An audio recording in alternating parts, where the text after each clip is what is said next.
Hello guys, ये Mahesh Barnwal history है और आज की क्लास में हम देखेंगे इस पुस्तक के अध्याय 11 जिसका नाम होगा मध्य एशिया से संपर्क और उस संपर्क के कारण क्या परिणाम हुए, इसी के बारे में हम अध्ययन करेंगे। तो चलिए शुरू करते हैं। यहाँ पर बोला जा रहा है कि जब मौर्य वंश का पतन हुआ ना, तो पूर्वी भाग मध्य भाग और दक्कन, तो बोला जा रहा है कि पूर्वी भारत, मध्य भारत और दक्कन में मौर्यों के स्थान पर स्थानीय शासक सत्ता में आए, मतलब भारत के ही लोगों ने राज किया।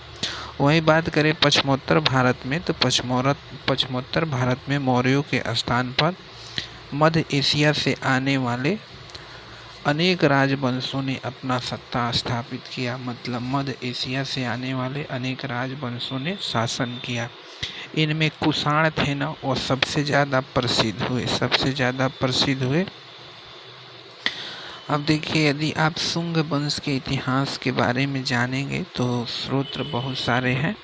जैसे साहित्यिक स्रोत में गर्गी संहिता है, महाभाष्य है, दिव्यावदान है, मालविका अग्निमित्र है, हर्षचरित्र है, अभिलेख में अयोध्या अभिलेख है, विदिशा अभिलेख है, और सिक्का में बात करें तो कौशाम्बी, अयोध्या, अहिछत्र और मथुरा से प्राप्त सिक्के, ये सब बताते हैं शुंग वंश के इतिहास के बारे में। तो सबसे पहले हम शुंग वंश के इतिहास को देख लेते हैं। बोला जा रहा है कि ये वंश का जो शासन काल चल रहा है ना, ये 187 से लेकर 187 से लेकर केवल 75 ईसा पूर्व तक शासन चल रहा है, ठीक है ना। तो बोला जा रहा है कि इस वंश का जो संस्थापक था वह पुष्पमित्र शुंग था। कौन था? पुष्पमित्र शुंग था, जिसने सफल विद्रोह करके क्या किया ना, अंतिम जो मौर्य शासक था बृहदर्थ, उसका हत्या कर दिया और इस राजवंश का नींव डाला। तो पुष्पशुंग मित्र था, यह क्या किया ना, अंतिम शासक को भी मौर्य वंश का बृहदर्थ की हत्या करके मगध पर जो है ना, यह किस वंश का नींव डालता है? तो पुष्पमित्र वंश का नींव डालता है, जिसको शुंग वंश भी कहा जाता है। तो मतलब शुंग वंश का नींव डाला। इसके बाद है कि जो बाणभट्ट है ना, बाणभट्ट की जो पुस्तक है जिसका नाम है हर्षचरित, इसमें जो मौर्य सम्राट है बृहदर्थ है ना, बृहदर्थ के सेनापति के रूप में, मतलब देखिए क्या बोला गया है कि बाणभट्ट के हर्षचरित्र से मौर्य सम्राट बृहदर्थ के सेनापति पुष्पमित्र शुंग द्वारा हत्या का उल्लेख मिलता है। मतलब ये जो हर्षचरित्र है यह कहता है कि पुष्पमित्र शुंग ही मौर्य शासक बृहदर्थ की हत्या किया। जो दिव्यावदान है, दिव्यावदान यह पुष्पमित्र शुंग को मौर्य वंश से संबंधित बताता है, मतलब उसी वंश का एक राजा रहता है। कालिदास है, यह शुंगों को क्या बोले हैं ना, वैम्बिक वंश का ब्राह्मण बोले हैं, वैम्बिक वंश का ब्राह्मण बोले हैं।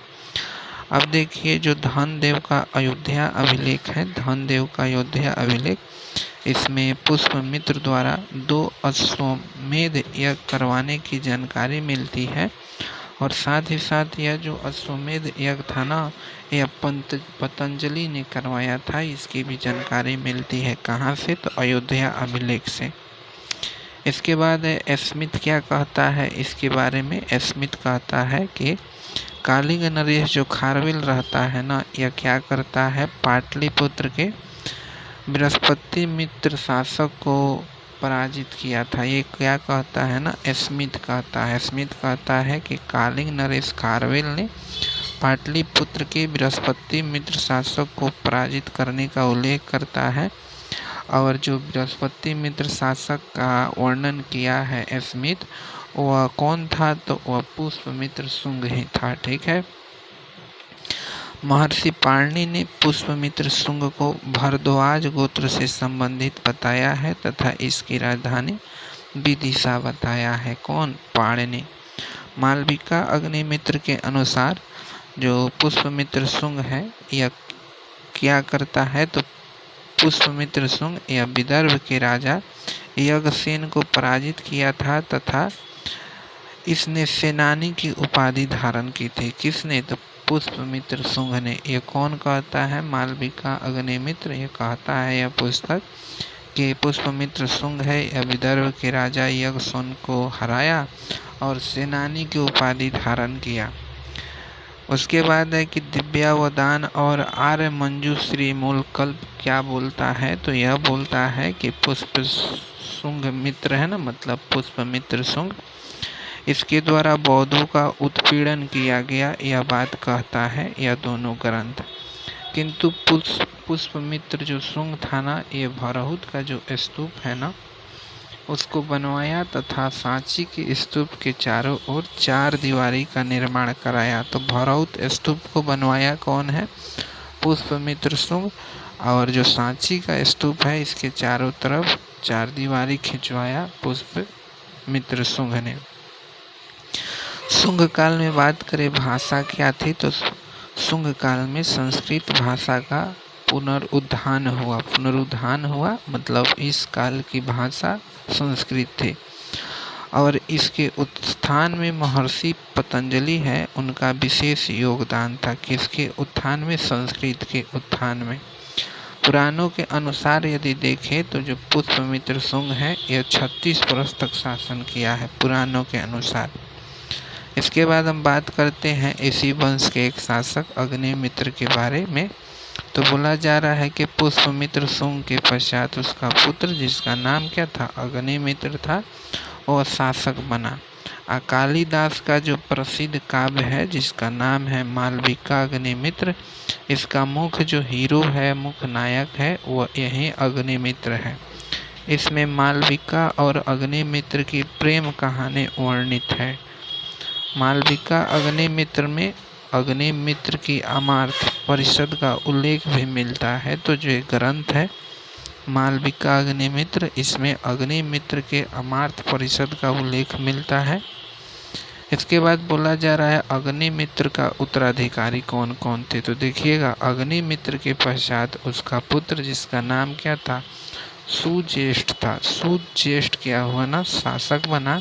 और उसके सिक्के पर उसका नाम क्या मिलता है ना, उसके सिक्के पर उसका नाम ज्येष्ठ मित्र मिलता है, ज्येष्ठ मित्र मिलता है। मालविका अग्निमित्र एवं गर्गी संहिता में यौन आक्रमण की जानकारी मिलती है। यौन आक्रमण की जानकारी 2 जगह मिलती है। एक पुस्तक का नाम है मालविका अग्निमित्र और दूसरा पुस्तक का नाम क्या है ना, गर्गी संहिता। आगे बोला जा रहा है कि जिसे पुष्पमित्र शुंग का जो पौत्र एवं अग्निमित्र का पुत्र ने धाराशाही किया। ठीक है ना, मतलब सुज्येष्ठ ने क्या किया ना, धाराशाही किया। कौन आक्रमण को? तो यौन आक्रमण को।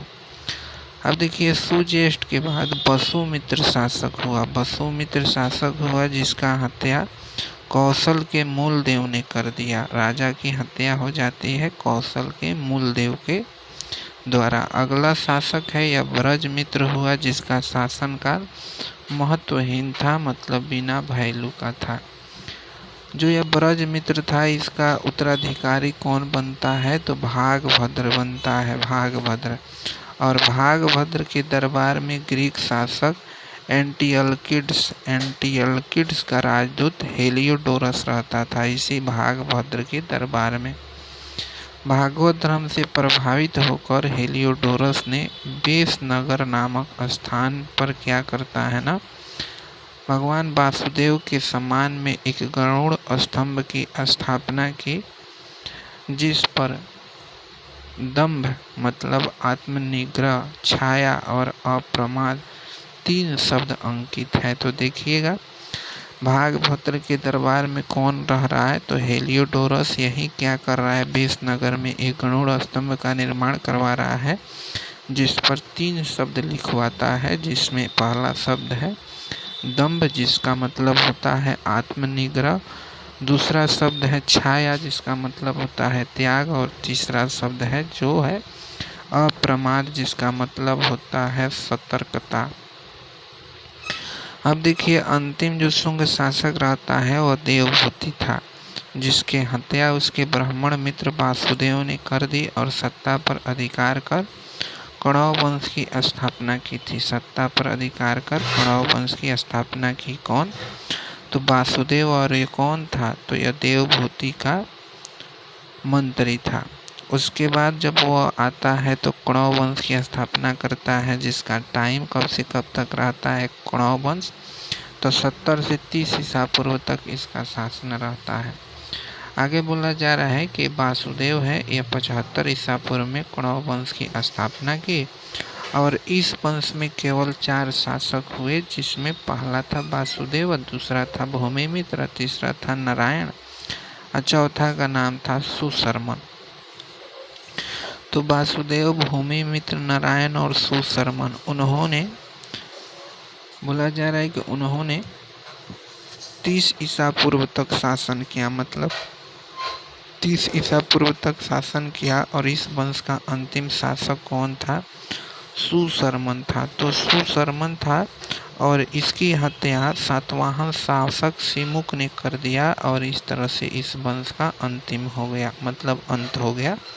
तो अंतिम शासक सुशर्मन था जिसकी हत्या सिमुक ने कर दिया। ठीक है, अब हम बात करेंगे हिंद यूनानी शासकों के बारे में। तो देखिए, सर्वप्रथम यूनानियों ने हिंदुकुश पर्वत पार किया। यूनानियों ने हिंदुकुश पर्वत पार किया।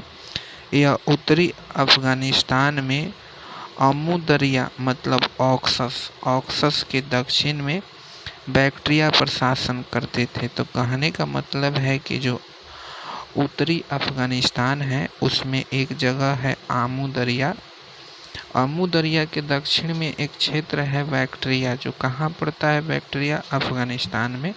वहीं पर ये यूनानी लोग क्या करते थे ना, शासन करते थे और वहाँ से इन लोगों ने भारत पर आक्रमण किया। तो देखिए, भारत पर सबसे पहले आक्रमण यूनानियों ने किया और ये हिंद यूनानी या फिर बैक्ट्रिया यूनानी कहलाते थे। ठीक है, चूँकि बैक्ट्रिया के रहने वाले यूनानी थे इसलिए इनको बैक्ट्रिया यूनानी कहा गया।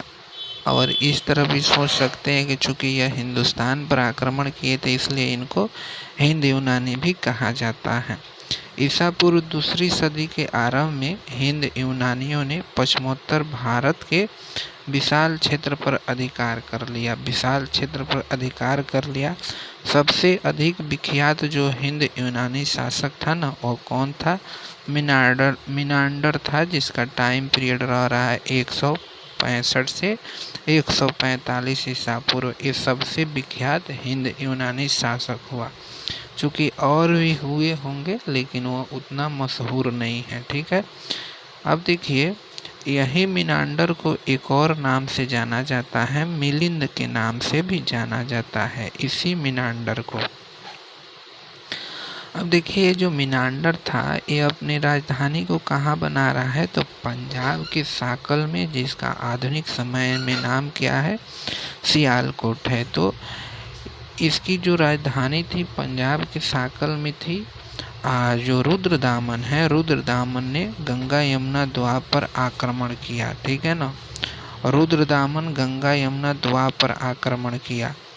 यूनानी शासकों ने अत्यधिक संख्या में सिक्के प्रचलित किए और हिंद यूनानी भारत के पहले शासक हुए जिनके प्रचलित किए गए सिक्कों के विषय में निश्चित रूप से कहा जा सकता है कि ये सिक्के किन किन शासकों ने जारी किए। तो मतलब भारत पर आक्रमण करने वाले यही पहले शासक रहते हैं। तो मतलब ये अपने सिक्के पर अपना राजा का नाम लिखते हैं, इसलिए पता चलता है कि किन सिक्के को किन राजा ने जारी किया है। ठीक है, अब देखिए, सर्वप्रथम हिंद यूनानियों ने ही क्या किया ना, सोने के सिक्का प्रचलित किए थे। हिंद यूनानी शासकों ने भारत के पश्चिमोत्तर सीमा प्रांत में यूनानी कला को संरक्षण दिया। चूँकि ये लोग यूनानी थे इसलिए यूनानी कला को संरक्षण यहीं न देंगे, जिसको क्या कहा जाता था, हेलेनिस्टिक आर्ट कहा जाता था। ठीक है ना, अब भारत की कला जब इस यूनानी कला के साथ मिल गई तो एक नई कला का जन्म हुआ जिसको गंधार कला कहा जाता है। तो वहीं बोला जा रहा है कि भारत में गंधार कला इसी का क्या है ना, मिश्रित रूप है। ठीक है, अब यहाँ पर देखिए, बोला जा रहा है कि मौर्योत्तर काल में, मतलब मौर्य के शासन के बाद विदेशी आक्रमण। तो सबसे पहले हिंद यूनानी, हिंद यवन, इन्हीं को बोला जाता है। यह लोग आक्रमण किया लो। यह अफगानिस्तान में स्थित बैक्ट्रिया का शासक था लो। उसके बाद शक आया लो, जिसको सिथियन भी बोला जाता है, और ये ईरान के शासक था लो। ईरान में जो पड़ता है क्या चीज, सीरिया पड़ता है, वहीं का ये लोग शासक था लोग। और उसके बाद देखिए जो पार्थियाई या फिर पल्लव आया लोग, ये कहाँ का शासक था लोग, तो ये भी ईरान का शासक था लोग। ईरान में पार्थिया का शासक था लोग। कुषाण, जिसको यूची भी बोलते हैं, ये चीनी तुर्किस्तान क्षेत्र का शासक था लोग। ठीक है। अब देखिए इसके सबसे प्रसिद्ध राजा तो हिंद यवन में मिनांडर है। उसके बाद हम क्या बोलते हैं इसको, सिथियन बोला गया है ना, शक सिथियन। तो इसमें नहपान है। अब पल्लव में क्या है, गोडो फर्निज है। कुषाण में कनिष्क है। ये सभी सबसे प्रतापी राजा रहते हैं। ठीक है। इसका जो राजधानी रहता है हिंद यूनानी का, ये कहाँ पर रहता है, सियालकोट में। जो शक रहते हैं या महाराष्ट्र से प्राप्त अभिलेखों तथा सातवाहन अभिलेखों में इनका उल्लेख मिलता है। उसके बाद ये जो है क्या नाम है इनका, पार्थियाई या पल्लव। तो देखिएगा बेग्राम अफगानिस्तान में विशाल संख्या में इनके सिक्के मिलते हैं। कुषाण है यह उज्जैनी पुरुषपुर में अपना क्या बनाते हैं ना, राजधानी बनाते हैं। तो आप यहाँ पर देख सकते हैं आक्रमणकारियों का क्रम। तो सबसे पहले हिंद यूनानी, उसके बाद शक, उसके बाद पल्लव, उसके बाद कुषाण। सबसे पहले हिंद यूनानी, उसके बाद शक हो गया, उसके बाद पल्लव हो गया, उसके बाद कुषाण हो गया। अब देखिए आप हिंद यूनानी के बारे में पढ़ चुके हैं, अब आगे आप पढ़ेंगे शक के बारे में। ठीक है ना। तो बोला जा रहा है कि यूनानियों के बाद शक आए, और जिनकी 5 शाखाएँ थी, जिनकी 5 तक शाखाएँ थी, और प्रत्येक शाखा की राजधानी भारत और अफगानिस्तान में अलग अलग थी। प्रत्येक शाखा की राजधानी भारत और अफगानिस्तान में अलग अलग थे। अब देखिए इनकी पहली शाखा तो मान लीजिए अफगानिस्तान में थी। इसकी दूसरी शाखा पंजाब क्षेत्र से संबंधित थी, जबकि तीसरी शाखा मथुरा से, और चौथी शाखा पश्चिम भारत से, या 5वीं शाखा ऊपरी दक्कन पर स्थापित हुई थी। तो एक अफगानिस्तान में या 4 भारत में, जिसमें एक पंजाब में, और दूसरा मथुरा में, या तीसरा हो गया पश्चिमी भारत में, या चौथा हो गया ऊपरी दक्कन में। 5 शाखा अपना स्थापत्य स्थापित किया था। ठीक है। आगे बोला जा रहा है कि कहा जाता है कि लगभग 57 से 58 ईसा पूर्व में उज्जैन के एक राजा ने शकों से युद्ध किया और उन्हें पराजित किया और उन्हें बाहर खदेड़ दिया। वह अपने को विक्रमादित्य कहता था। विक्रम संवत उसी के नाम पर 57 ईसा पूर्व में शकों पर उसके विजय से आरंभ हुई थी। मतलब वह राजा जो खुद को विक्रमादित्य कहता था, और 57 ईसा पूर्व में जब शकों पर विजय प्राप्त किया ना, तभी जाके शाक संवत चलाया था।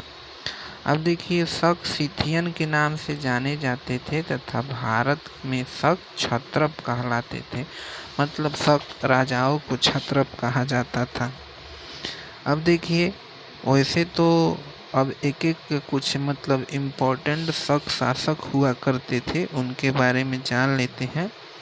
जैसे रुद्रदामन, ठीक है ना। तो इसका शासन काल रह रहा है 130 से 150 ईस्वी तक। ये सबसे अधिक विख्यात शासक था। कौन? रुद्रदामन प्रथम। यह उज्जैनी के शकों में सबसे प्रसिद्ध शक शासक था। उज्जैनी के शकों में सबसे प्रसिद्ध था। अब देखिए इसके विषय में जानकारी का जो मुख्य सूत्र है वो क्या है? जूनागढ़ अभिलेख है। किसका? रुद्रदामन प्रथम का। ये जो रुद्रदामन है, इस रुद्रदामन का जूनागढ़ अभिलेख गुजरात जिले में गिरनार पर्वत से प्राप्त हुआ है। ब्राह्मणी लिपि में यह लिखा गया है और इसकी भाषा संस्कृत है। तो ब्राह्मणी लिपि में उत्कीर्ण संस्कृत भाषा का यह अभिलेख अब तक प्राप्त संस्कृत अभिलेखों में सबसे प्राचीनतम है, इसलिए माना जाता है सबसे पहला अभिलेख इसी का है, संस्कृत भाषा का। इस अभिलेख में संस्कृत काव्य शैली का प्राचीनतम साक्ष्य प्राप्त होता है। अब देखिए, उसका शासन न केवल सिंध में बल्कि कोंकण, नर्मदा घाटी, मालवा, काठियावाड़, गुजरात के बड़े भाग पर विस्तृत था। ठीक है, तो इसका शासन देख लीजिए, कोंकण में हो गया, नर्मदा घाटी, मालवा, काठियावाड़, गुजरात के बड़े भाग में या बड़े भाग पर विस्तृत था। उसने स्वयं के कोष से काठियावाड़ के अर्ध शुष्क क्षेत्र की प्रसिद्ध सुदर्शन झील का जीर्णोद्धार कराया, मतलब उसका मरम्मत करवाया। जो ये रुद्रदामन था, यह संस्कृत का बहुत बड़ा प्रेमी था और उसने सबसे पहले शुद्ध संस्कृत भाषा में दीर्घ अभिलेख जारी किया। ठीक है ना, तो जो जूनागढ़ का अभिलेख है वो संस्कृत भाषा में है। यही सबसे पहले शुद्ध संस्कृत भाषा में इस अभिलेख को जारी किया है। ये रुद्रदामन था, यह व्याकरण भी जानता था, राजनीतिक शास्त्र भी जानता था, संगीत और तर्क शास्त्र का पंडित था और मालवा के शकों में अंतिम शक सरदार रुद्र सिंह तृतीय था। मतलब देखिए, रुद्रदामन की खत्म हो गई घटना, अब एक और शासक की चर्चा हो रही है जिसका नाम है रुद्र सिंह तृतीय। तो यह मालवा के शकों में अंतिम शक शासक था, जिसकी गुप्त शासक चंद्रगुप्त विक्रमादित्य ने हत्या करके प्रथम बार मालवा क्षेत्र में व्याघ्र शैली में चांदी के सिक्के चलवाए। चांदी के सिक्के, तो मालवा क्षेत्र में प्रथम बार चांदी के सिक्का कौन चलवाया था, तो वह था चंद्रगुप्त द्वितीय, इसको बोला जाता है, या फिर चंद्रगुप्त विक्रमादित्य भी बोला जाता है। तो मालवा का अंतिम शासक कौन था, रुद्र सिंह तृतीय था। अब आगे बोला जा रहा है, अब हिंद पारथियाई या फिर पल्लव, मतलब शाक नामक चैप्टर खत्म। तो बोला जा रहा है कि शकों के आधिपत्य के पश्चात पारथियाई लोगों का आधिपत्य स्थापित हुआ। संस्कृत ग्रंथों में इन दोनों वंशों का एक साथ उल्लेख शक पल्लव के रूप में मिलता है, मतलब शक और पल्लव मिलता है। पारथियाई लोगों का मूल निवास कहाँ था ना, ईरान था, और यहीं से वे भारत आए थे। तो पारथियाई लोग आपको मालूम है, शक लोग भी ईरानी थे, पारथियाई लोग भी ईरानी थे। अब देखिए, सबसे प्रसिद्ध कोई पारथियाई शासक हुआ ना, तो उसका नाम था गोडोफर्निज, और उसके शासनकाल में सेंट थॉमस ईसाई धर्म प्रचार करने के लिए भारत आए थे। गोडोफर्निज के शासनकाल में भारत का प्रथम पार्थियन जो शासक था वो माउस था। देखिए, गोडोफर्निज सबसे विख्यात पार्थियन शासक हुआ, लेकिन प्रथम जो पार्थियन शासक था वो माउस था, जिसका उल्लेख खगोष्ठी लिपि में मोय नाम से मिलता है। खगोष्ठी लिपि में मोय। भारत में पार्थियन साम्राज्य का वास्तविक संस्थापक मिथेडेटस को कहा जाता है। तो देख लीजिएगा, मिथेडेटस है। प्रथम शासक मोय या माउस है, और सबसे प्रसिद्ध शासक गोडोफर्निज है। अब देखिए, गोडोफर्निज के बारे में बात करते हैं तो यह बहुत बाद में शासक बना है, जिसका टाइम पीरियड कब से कब तक है, तो 20 से 41 ईस्वी। गोडोफर्निज के शासनकाल का एक अभिलेख जिसका नाम क्या है, तख्ते-ए-वही यह पेशावर से प्राप्त हुआ है। खगोष्ठी लिपि में उत्कीर्ण तख्ते-ए-वही जो अभिलेख है उसमें इसे गुदु-वहर कहा गया है, मतलब गोडोफर्निज को गुदु-वहर कहा गया है तख्ते-ए-वही अभिलेख में, और फारसी में इसका नाम बिंदफर्न है, गोडोफर्निज। देखिए, आगे बोला जा रहा है कि बाद में वह दक्षिण भारत चला गया, कौन, गोडोफर्निज, तथा तमिलनाडु में उसकी मृत्यु हो गई। इस प्रकार ईसाई धर्म भारत में पहली सदी में आ गया था। तो किसके साथ आया था? तो ऊपर आप पढ़े हैं, एक आया था ईसाई धर्म, सेंट क्या था उसका, सेंट थॉमस था, वही लेकर आया। अब हम बात करेंगे कुषाणों के बारे में। तो पारथियाई लोगों के पश्चात कुषाणों का शासन स्थापित हुआ, जो खुद को क्या कहते थे ना, यूची कहते थे। अब देखिए, यूची नामक एक कबीला था, मतलब यूची नामक एक कबीला था जो 5 कुलों में बटा था, और कुषाण इन्हीं कुलों में से एक थे। कहने का मतलब आपको तो मालूम है, कुषाण लोग चीन के थे, तो चीन में इन लोगों का 5 कबीला था, उसमें से एक कबीला भारत आया था, ठीक है ना। अब देखिए, इनका जो साम्राज्य था ये आमू दरिया से गंगा तट तक और मध्य एशिया के खुरसाना से उत्तर प्रदेश के वाराणसी तक फैला था। किसका? ये भारत में कुषाण लोगों का साम्राज्य। अब देखिए, कुषाण है, कुषाणों ने पूर्व सोवियत संघ गणराज्य में शामिल मध्य एशिया का बड़ा हिस्सा, ईरान का हिस्सा, अफगानिस्तान का हिस्सा और लगभग संपूर्ण उत्तर भारत के भूभाग को अपने शासन के अधीन कर लिया। मतलब बहुत सारा क्षेत्र इन लोगों ने जीता। आरंभिक कुषाण शासकों ने बड़ी संख्या में स्वर्ण सिक्के को जारी किए, और उनकी जो स्वर्ण मुद्रा है ना, वह धातु की शुद्धता की दृष्टि से गुप्त शासकों की स्वर्ण मुद्राओं से भी उत्कृष्ट है। कुषाणों को सर्वप्रथम ताम्र सिक्के चलाने का श्रेय प्राप्त है। तो स्वर्ण सिक्का सबसे पहले किसने चलाया? हिंद यूनानी या फिर बैक्ट्रिया यूनानी। और तांबे का सिक्का भारत में सबसे पहले किसने चलाया? तो कुषाण लोगों ने चलाया।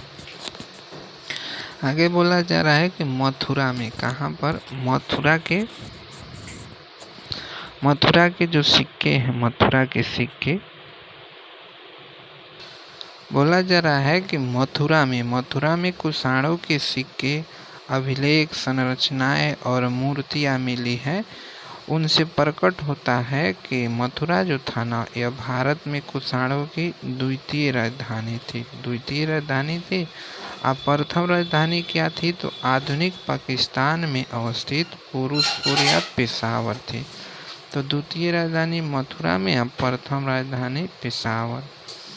अब देखिए, यहाँ पर बोला जा रहा है कुषाण राजवंश राजधानी पाटलिपुत्र या विदिशा। तो कीजुल काडफिसेस थे इस वंश का संस्थापक थे, ठीक है ना, कीजुल काडफिसेस।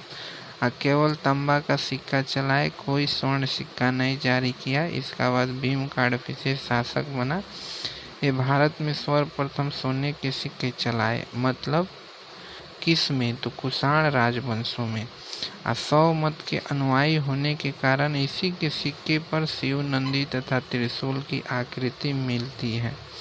उसके बाद कनिष्क राजा बना, ये सबसे प्रतापी एवं महान शासक था। उसके बाद बहुत सारे लोग शासक बने जो उतना इम्पोर्टेंट नहीं है। अंतिम शासक है ये वासुदेव। तो कुषाण वंश का अंतिम शासक कौन है? वासुदेव है। उसके बाद है कीजुल काडफिसेस। तो कीजुल काडफिसेस जो कौन है? कुषाण वंश का संस्थापक भारत में। तो बोला जा रहा है कि भारत में सर्वप्रथम कीजुल काडफिसेस, जिसको काडफिसेस प्रथम भी बोला जाता है, तो यही कीजुल काडफिसेस नामक कुषाण शासक ने आक्रमण कर पश्चिमोत्तर प्रदेश पर अधिकार कर लिया, और उसने केवल तांबे के सिक्के चलाए। तो कौन सबसे पहले अधिकार किया? कीजुल काडफिसेस। आगे बोला जा रहा है कि उसने रोमन सिक्के की नकल करके तांबे के सिक्के ढलवाए तथा महाराज धीराज की उपाधि धारण की, ठीक है ना। कीजुल काडफिसेस है, रोमन सिक्के की नकल करके तांबे के सिक्के ढलवाए। तो यहाँ पर बोला जा रहा है कि कीजुल काडफिसेस तांबे का सिक्का ढलवाए। और यहाँ पर देखिएगा क्या बोला जा रहा है, यहाँ बोला जा रहा है, नहीं ठीक तो है, यह जो है भीम काडफिसेस ना, यह सोने का सिक्का चला रहा है इस वंश में सर्वप्रथम। ऊपर ही बोला गया है कि तांबे का सिक्का चलाया है। तो कीजुल काडफिसेस जो तांबे का सिक्का चलाया है ना, और रोमन सिक्के की नकल करके महाराज धीराज की उपाधि धारण करता है। इसकी मृत्यु के बाद भीम काडफिसेस राजा बनता है, जो 65 ईस्वी से 78 ईस्वी तक शासन करता है। तो किजुल काडफिसेस के मृत्यु के पश्चात भीम काडफिसेस सिंहासन पर बैठा। चीनी ग्रंथ है हाउसू, इससे ज्ञात होता है कि उसने तियनचू की विजय की और वहां पर अपने एक सेनापति को शासन करने के लिए नियुक्त किया। ये कौन था? भीम काडफिसेस। इसने सिंधु नदी पार करके तक्षशिला और पंजाब पर अधिकार कर लिया। सिंधु नदी पार किया और तक्षशिला और पंजाब को दबोच लिया। यह भारत में कुषाण शक्ति का वास्तविक संस्थापक माना जाता है। किसको? भीम काडफिसेस को। इसने सोना तांबे दोनों का सिक्का चलवाया। इसका पिताजी केवल तांबे का सिक्का चलवाए थे। अब देखिए, उसके सिक्के पर एक और यूनानी लिपि में तथा दूसरी ओर खरोष्टी लिपि में अंकित है। यही है भीम काडफिसेस। इसके सिक्के पर शिव की आकृति, नंदी, बैल और त्रिशूल की आकृति है, जो उसे सौ धर्म में आस्था का घोत्रक है।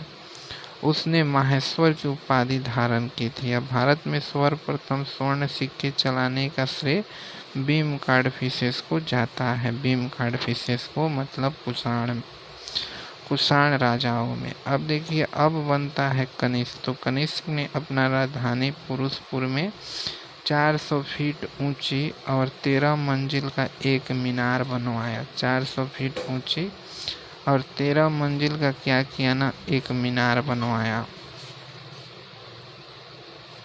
हाँ, तो देखिए यहाँ पे क्या बोला जा रहा है। यहाँ पे बोला जा रहा है कि कनिष्क ने अपनी राजधानी पुरुषपुर में 400 फीट ऊंचा एवं 13 मंजिलों का एक मीनार बनवाया, जिसके ऊपर एक लौह छत्र भी स्थापित किया गया था। और उसके समीप में एक विशाल संघाराम विहार निर्माण किया गया था। विशाल संघाराम विहार निर्माण किया गया था। संघाराम कनिष्क के चैत्य के नाम से भी प्रसिद्ध है और इसका निर्माण एवं वास्तुकार अगिलस द्वारा किया गया था। कनिष्क ने कश्मीर में कनिष्कपुर तथा तक्षशिला में तक्षशिला के सिरकप में एक नगर की स्थापना की थी। और कनिष्क जो था, यह सर्वाधिक विख्यात कुषाण शासक था। इतिहास में 2 कारणों से उसका नाम प्रसिद्ध है। पहला, उसने 78 ईस्वी में एक समोत चलाया जो शाक समोत कहलाता है, और इस समोत का उपयोग भारत सरकार द्वारा किया जाता है। तो पहला कारण है शाक समोत, और दूसरा कारण है कि उसने बौद्ध धर्म का मुक्त हृदय से संपोषण एवं संरक्षण किया। कनिष्क का चीन के शासक पान चाओ से युद्ध हुआ, जिसमें पहले कनिष्क की पराजय हुई, परंतु बाद में वह जीत गया। कनिष्क ने पार्श्व की सलाह पर बौद्ध की चतुर्थ संगति का आयोजन कश्मीर के कुंडल वन विहार में किया। तो पार्श्व की सलाह पर, जिसकी अध्यक्षता वसुमित्र तथा इसका उपाध्यक्ष थे यह अश्वघोष थे। और इस बौद्ध संगीति में बौद्ध धर्म के महायान संप्रदाय को अंतिम रूप दिया गया। कनिष्क कला एवं सांस्कृतिक साहित्य का भी महान संरक्षण था। क्या चीज का? तो कला और संस्कृत साहित्य का भी। कनिष्क की राजसभा अनेक योग विद्वानों से सुशोभित थी।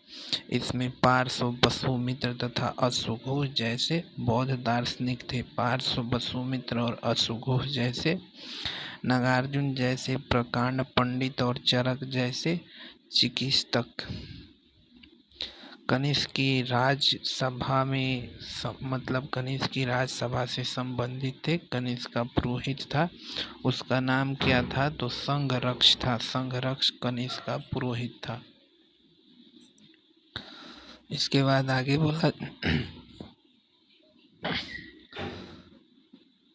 आगे बोला जा रहा है कि मध्य एशिया से संपर्क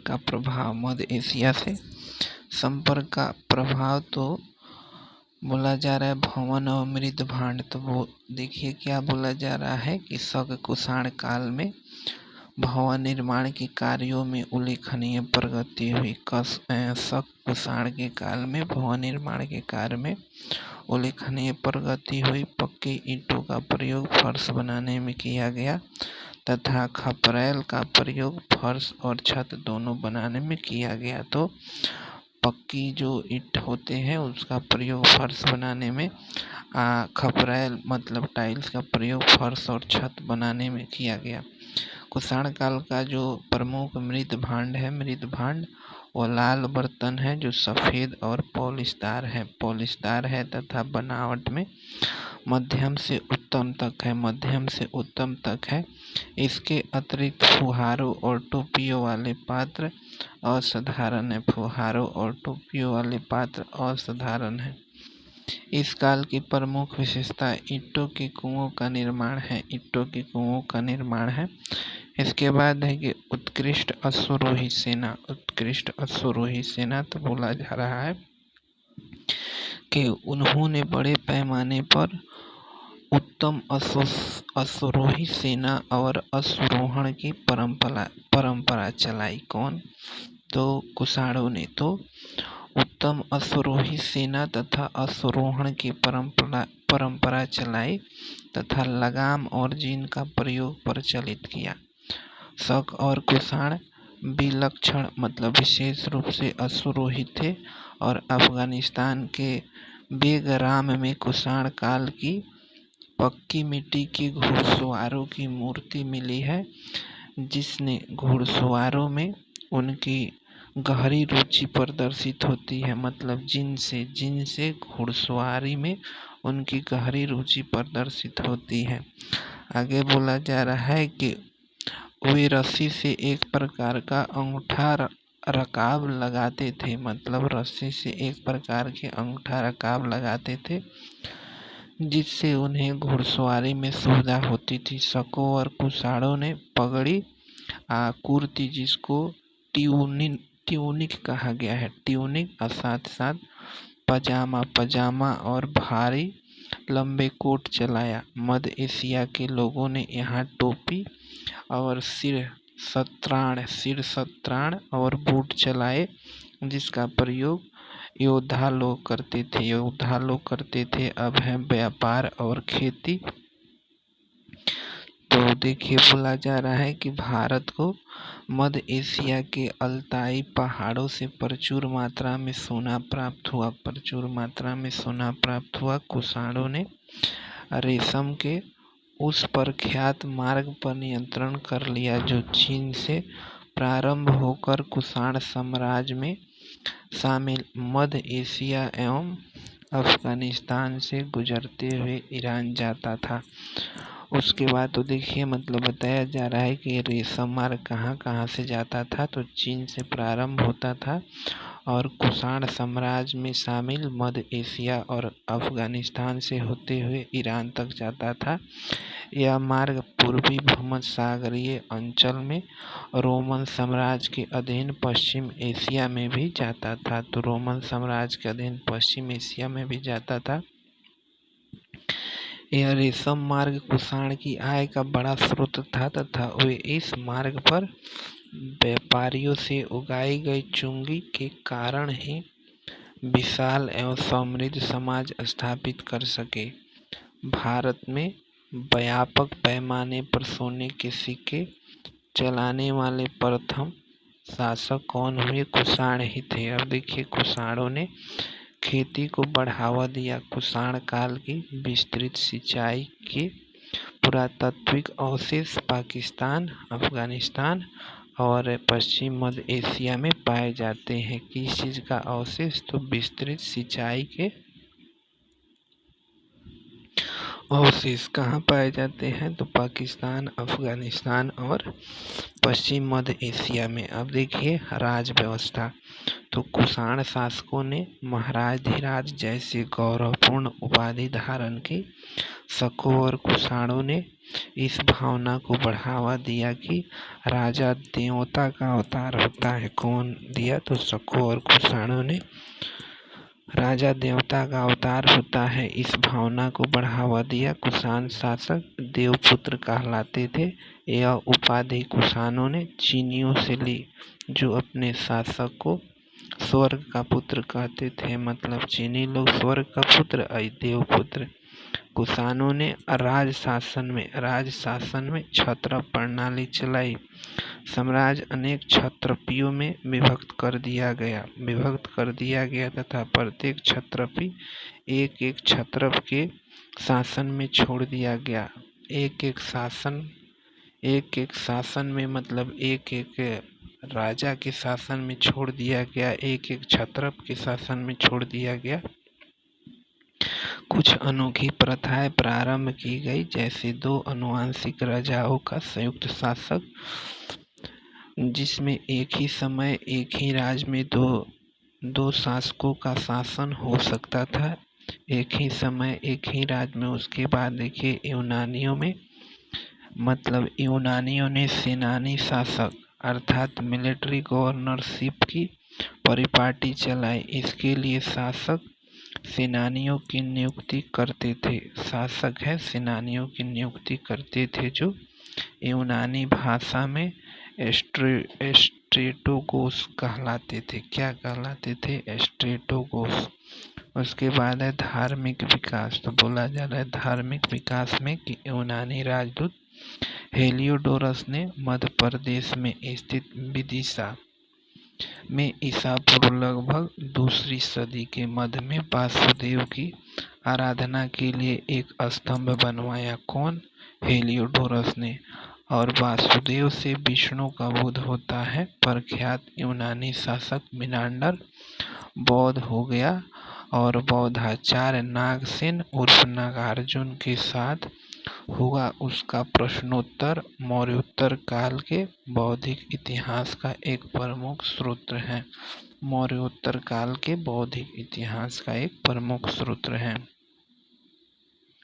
आगे बोला जा रहा है कि कुषाण शासक शिव और बुध दोनों के उपासक थे। तद अनुसार कुषाण मुद्राओं पर इन दोनों देवताओं का चित्र मिलता है। कुषाण मुद्राओं पर। अब है बौद्ध महायान संप्रदाय का उद्भव। तो आंध्र प्रदेश के नागार्जुन कोंड के मठ क्षेत्रों से अधिक मात्रा में सिक्के मिले हैं। आंध्र प्रदेश के नागार्जुन कोंड के मठ क्षेत्रों से तपस्वी की तरह जीवन व्यतीत करने वाले भिक्षुओं और भिक्षुणियों के दैनिक जीवन के नियमों में सरलता आई। मतलब वो लोग जो तपस्वी की तरह जीवन जीते थे, अब थोड़ा सा सरल जीवन जीना, मतलब थोड़ा सा आसान जीवन जीना वो लोग क्या किए ना, शुरुआत किए। अब वे सोने चांदी का प्रयोग करने लगे, मांस खाने लगे और उत्तम कपड़ा पहनने लगे थे। ठीक है ना। अब देखिए मतलब ये सब महायान में हो रहा है। ठीक है। अब देखिए बौद्ध धर्म का यह नया स्वरूप महायान कहलाया। बौद्ध धर्म में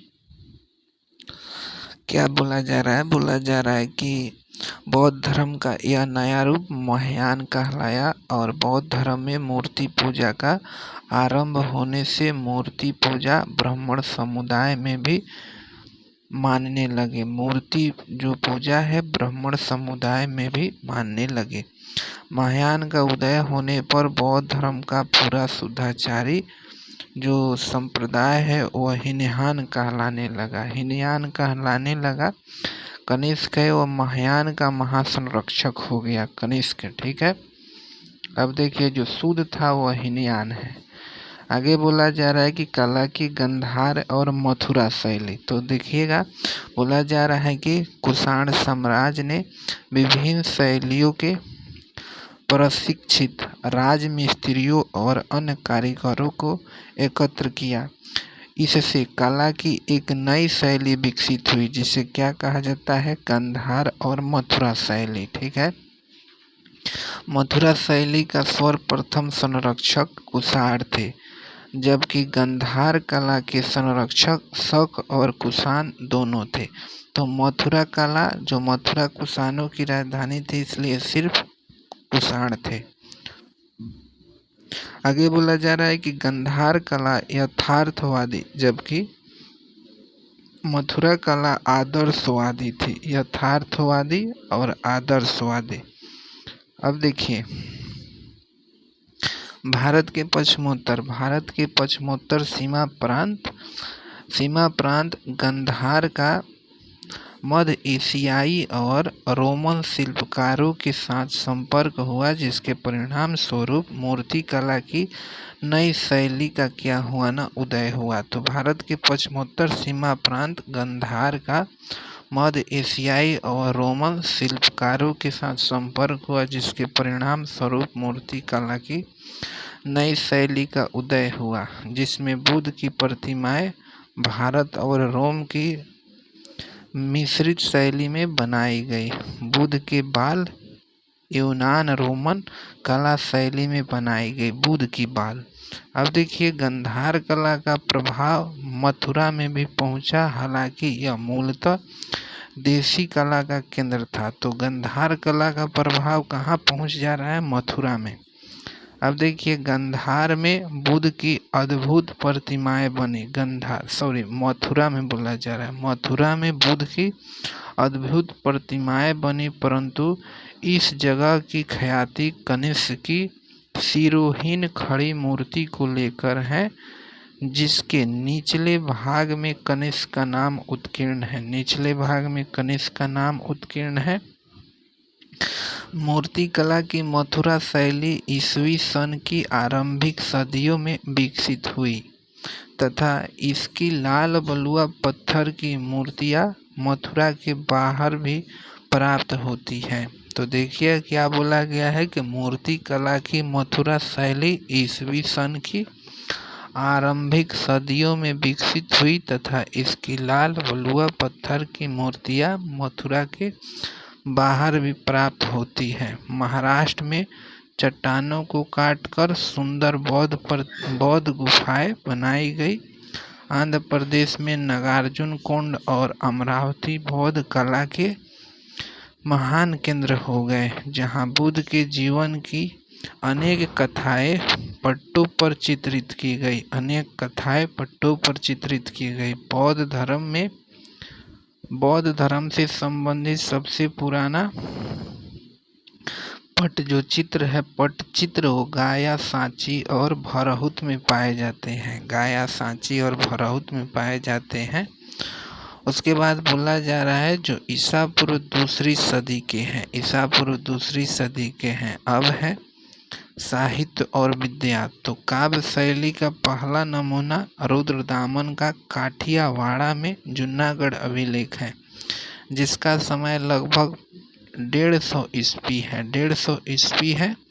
अश्वघोष को कुषाणों का संपोषण प्राप्त हुआ या संरक्षण प्राप्त हुआ। अश्वघोष यह कनिष्क का राज कवि था। अश्वघोष ने बुद्ध की जीवनी बुद्ध चरित्र के नाम से लिखी है और उसने सौंदरानंद नामक काव्य लिखा है। तो सौंदरानंद का लेखक भी अश्वघोष है, जो संस्कृत काव्य का उदाहरण है। मतलब सौंदरानंद संस्कृत भाषा में लिखी गई है। आगे बोला जा रहा है कि यूनानियों ने पर्दा प्रथा प्रचलन आरंभ कर भारतीय नाट्य कला के विकास में योगदान दिया। पर्दा प्रथा का प्रचलन कर, चूँकि पर्दा यूनानियों का देन है, इसलिए यह यवनिका के नाम से जाना जाता है। उसके बाद बोला जाता है कि वात्स्यायन का कामसूत्र धर्मिकेतर साहित्य का सबसे अच्छा उदाहरण है। वात्स्यायन का जो कामसूत्र है, ये क्या है ना, धर्मिकेतर साहित्य का सबसे अच्छा उदाहरण है। यह रीति शास्त्र या काम शास्त्र की प्राचीनतम पुस्तक है, जिसमें रीति और प्रीति का विवेचन किया गया है। इसके बाद बोला जा रहा है कि चरक संहिता तथा भरत मुनि का नाट्य शास्त्र इसी काल में लिखा गया। एक चरक संहिता, एक भरत मुनि के नाट्य शास्त्र, मतलब किस काल में लिखा गया? कुषाण काल में लिखा गया। दूसरी सदी ईस्वी में पतंजलि ने महाभाष्य की रचना की। नागार्जुन कनिष्क के राजसभा में थे। नागार्जुन ने प्रज्ञा पारमिता की रचना की और इसी में उसने शून्यवाद सापेक्षवाद का सिद्धांत प्रतिपादन किया। कौन? नागार्जुन ने। अब है विज्ञान और प्रौद्योगिकी के बारे में। तो बोला जा रहा है कि मौर्य काल में यूनानियों के संपर्क से खगोल और ज्योतिष शास्त्र में प्रगति हुई। यूनानियों के संपर्क से संस्कृत ग्रंथों में हमें ग्रह नक्षत्रों के संचार संबंधित अनेक यूनानी शब्द मिलते हैं। यूनानी शब्द हेरोस्कोप संस्कृत में हेरो शास्त्र हो गया, जिसका अर्थ संस्कृत में फलित ज्योतिष शास्त्र है। तो हेरोस्कोप हेरो शास्त्र हो गया। यूनानी शब्द द्रक्कम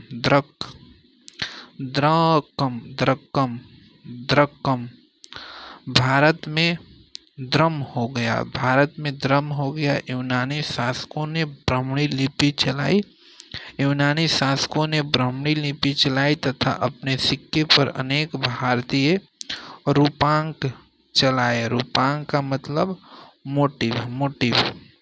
कुत्ते, मवेशी, मसाले और हाथी दांत की वस्तु यूनानी लोग यहाँ से बाहर क्या करते थे ना, भेजते थे यहाँ से बाहर।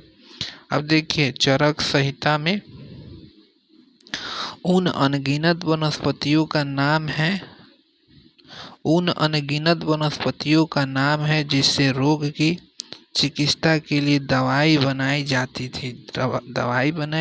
थी और रोगों के इलाज में प्राचीन भारतीय वैद्य लोग मुख्यतः पौधे पर ही निर्भर रहते थे जिन्हें संस्कृत में औषधि कहते हैं तथा इससे बनी दवा को औषध कहा जाता था। अब देखिए चमड़े के जूते बनाने का प्रचलन भारत में संभवतः इसी काल से प्रारंभ हुआ। किस काल से? कुषाण काल से। भारत में प्रचलित तांबे के कुषाणकालीन सिक्के रोमन सिक्के की नकल थे।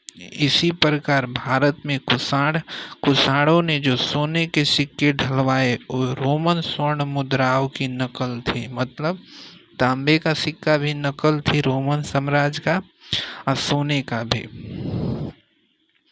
आगे बोला जा रहा है कि सन 27 से 28 में रोमन सम्राट अगस्टस ने और सन 1010 से 1020 ईस्वी में रोमन सम्राट जिसका नाम है ट्रोजन के दरबार में भारत से राजदूत भेजे गए। इस काल में शीशे का काम पर विदेशी तकनीक और तरीकों के विशेष रूप से प्रभाव पड़ा। मतलब शीशे की जो काम होता है ना, उस पर विदेशी तकनीक और तरीकों का विशेष रूप से प्रभाव पड़ा। अब हम बात करेंगे शिल्प, व्यापार और नगर के ऊपर। तो सबसे पहले नगर नियोजन देखिए। शक के बारे में बात करें, कुषाण के बारे में बात करें या सातवाहन के बारे में बात करें, ठीक है ना। तो शकों, कुषाणों, सातवाहनों का तथा प्रथम तमिल राज्यों का युग प्राचीन काल के शिल्प एवं वाणिज्य के इतिहास में चरमोत्कर्ष का काल था।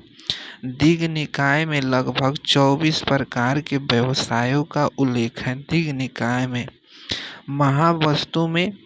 महावस्तु में राजगीर में होने वाले 36 प्रकार के व्यवसायों का उल्लेख मिलता है। किसमें?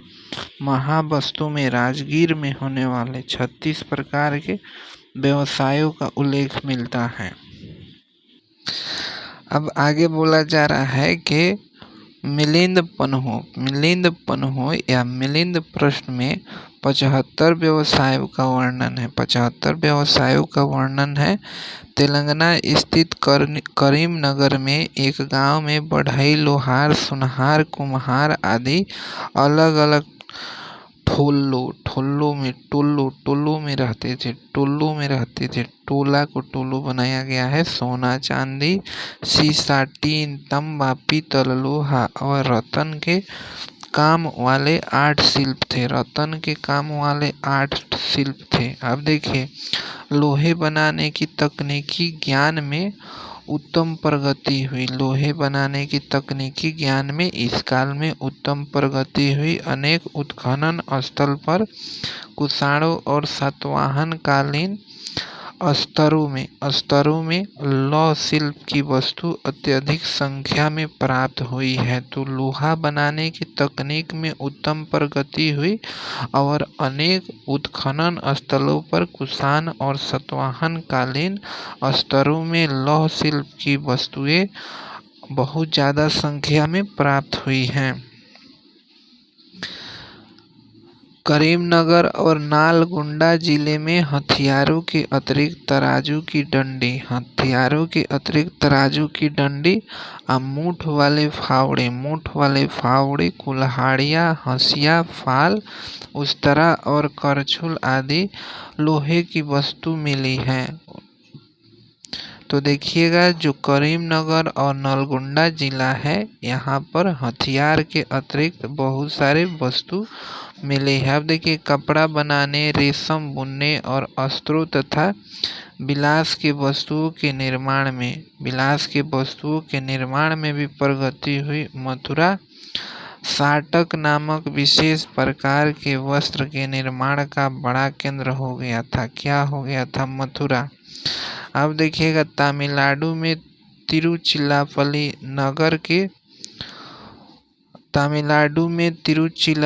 नगर के उपांतवर्ती उरायूर में ईंटों का बना रंगाई का हौज प्राप्त हुआ है। तो तमिलनाडु के तिरुचिरापल्ली नगर के उपांतवर्ती उरायूर में ईंटों का बना रंगाई का हौज मिला है। मतलब सिंपली बोले तो नाद मिला है, रंगने वाला नाद। इसके अतिरिक्त अरकमेडू में भी इस प्रकार के हौज मिले हैं और इस क्षेत्रों में करघे पर कपड़ा बुनने का व्यवसाय अधिक प्रचलित था। उसके बाद है कि विशाल के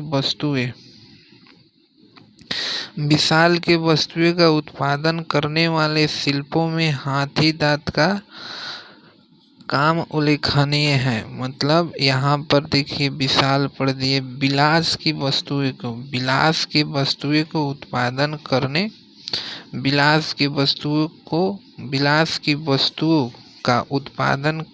वाले शिल्पों में हाथी दांत का काम उल्लेखनीय है। सिक्कों का ढलाई महत्वपूर्ण शिल्प थी तथा यह सोने, चांदी, तांबे,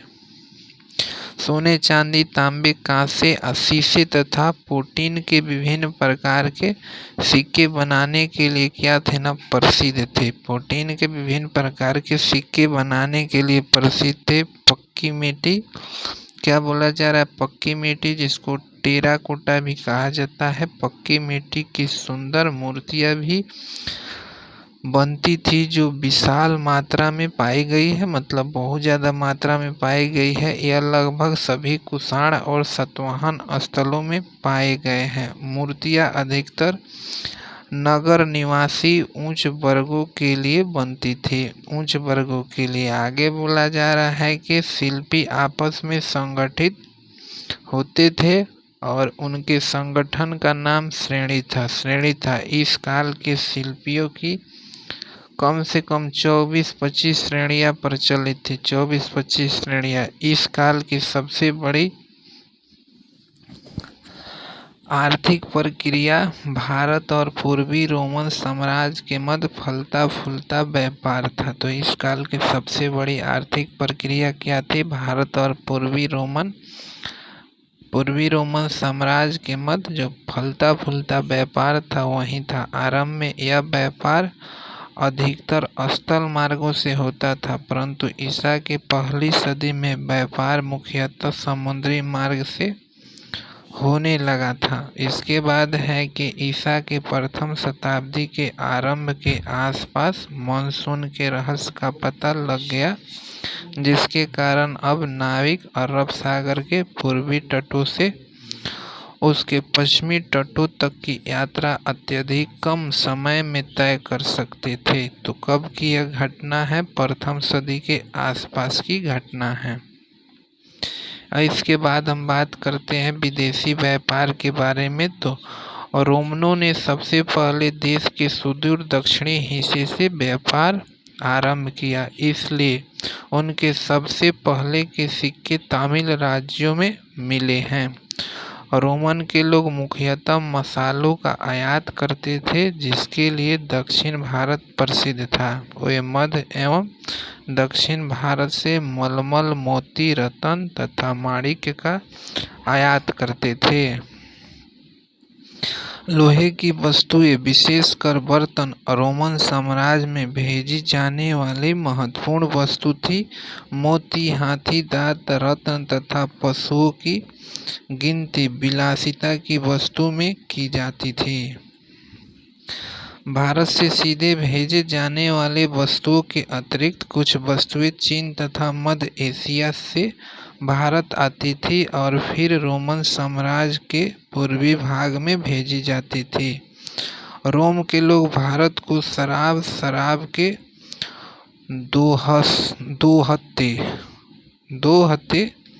दोहते कलश और मिट्टी के अन्य प्रकार के पात्र भेजते थे।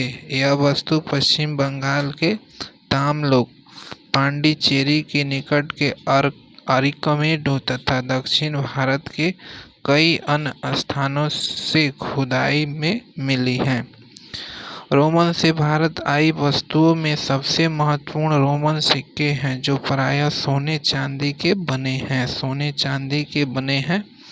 इसके बाद है कि रोमन लेखक प्लिनी ने 77 ईस्वी में लैटिन में लिखे नेचुरल हिस्ट्री नामक अपने विवरण में दुख प्रकट किया है कि भारत के साथ व्यापार कर रोम अपना स्वर्ण भंडार लुटाता जा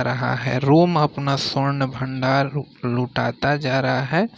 और सबसे इम्पोर्टेंट बात है कि जो नेचुरल हिस्ट्री है ना, ये लैटिन भाषा में है। उसके बाद है कि पश्चिम के लोगों को भारतीय गोल मिर्च इतना प्रिय थी कि संस्कृत में गोल मिर्च का नाम यौन प्रिय पड़ गया। संस्कृत में गोल मिर्च का नाम भारतीय उपमहाद्वीप में पाए गए रोमन सिक्के और पात्रों की बहुतायत से इसमें संदेह नहीं रह जाता, मतलब पात्रों की बहुत ज़्यादा मात्रा के कारण इसमें संदेह नहीं रह जाता कि रोम के साथ व्यापार में भारत लाभ की स्थिति में था।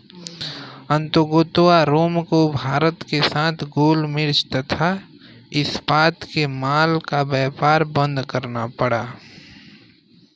अब देखिए मुद्रा तथा अर्थव्यवस्था। तो बोला जा रहा है कुषाण संभवतः मध्य एशिया से सोने प्राप्त करते थे और रोमन से संपर्क के फलस्वरूप कुषाणों ने दिनार सदृश मुद्राओं को जारी किया। दिनार सदृश जो गुप्तों के शासनकाल में अधिक प्रचलित हुए। आगे बोला जा रहा है कि स्वर्ण मुद्राओं का प्रयोग रोजमर्रा के लेन देन में नहीं होता होगा और ये लेन देन शीशे, प्रोटीन तथा तांबे के सिक्के से चलते थे। उसके बाद है कि आंध्रों ने दक्कन में शीशे तथा प्रोटीन के सिक्के बड़ी संख्या में जारी की। इसके बाद हम बात कर लेते हैं शहरी बस्ती के बारे में। तो शहरी बस्तियाँ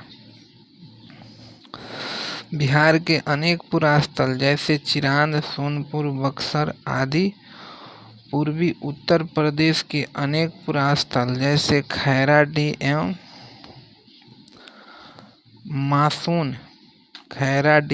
मासून कुषाण काल में समृद्ध थे। उत्तर प्रदेश में इलाहाबाद के निकट श्रृंगेश्वर, सहगौरा, भीम तथा कौशाम्बी तथा उसके पश्चिमी जिले में अतरंजी, खेड़ा, कई अन्य स्थल कुषाण काल में उन्नति पर थे। कुषाण काल के अन्य बताए गए भौतिक अवशेष से प्रतीत होता है कि नगरीकरण उत्कर्ष पर पहुंच गया था। सबसे महत्वपूर्ण जो नगर था वह उज्जैनी था। इसका महत्व इसलिए था क्योंकि यहाँ से गोमेद मतलब अगेट एवं इंद्रगुप्त मतलब कार्नेलियन पत्थरों का निर्यात होता था। उत्खननों से ज्ञात होता है कि लगभग 200 ईसा पूर्व के बाद मणि या मनके के बनाने के लिए मणि या मनके बनाने के लिए गोमेद तथा इंद्रगुप्त मतलब गोमेद, इंद्रगुप्त तथा सूर्यकांत जिसको जैस्पर भी बोला जाता है रत्नों का काम बड़े पैमाने पर होता था। सातवाहन काल में पश्चिमी और दक्षिण भारत में तगर, पैठन, धान्य कटक, अमरावती, नागार्जुन कोंडा, भड़ौच, सोपारा, अरिकमेडु तथा कावेरी पट्टनम समृद्ध नगर थे। कुषाण और सातवाहन साम्राज्यों में नगरों की उन्नति इसलिए हुई कि रोमन साम्राज्य के साथ व्यापार बहुत अच्छा चल रहा था। भारत रोमन साम्राज्य के पूर्वी भाग एवं मध्य एशिया के साथ भी व्यापार करता था। भारत में अधिकतर कुषाण नगर मथुरा से तक्षशिला जाने वाले पश्चिमोत्तर मार्ग या उत्तरापथ पर पड़ते हैं। तो क्या बोला गया है कि भारत में अधिकतर कुषाण नगर मथुरा से तक्षशिला जाने वाले पश्चिमोत्तर मार्ग या उत्तरापथ पर पड़ते हैं। तो यहाँ पे चैप्टर समाप्त होता है।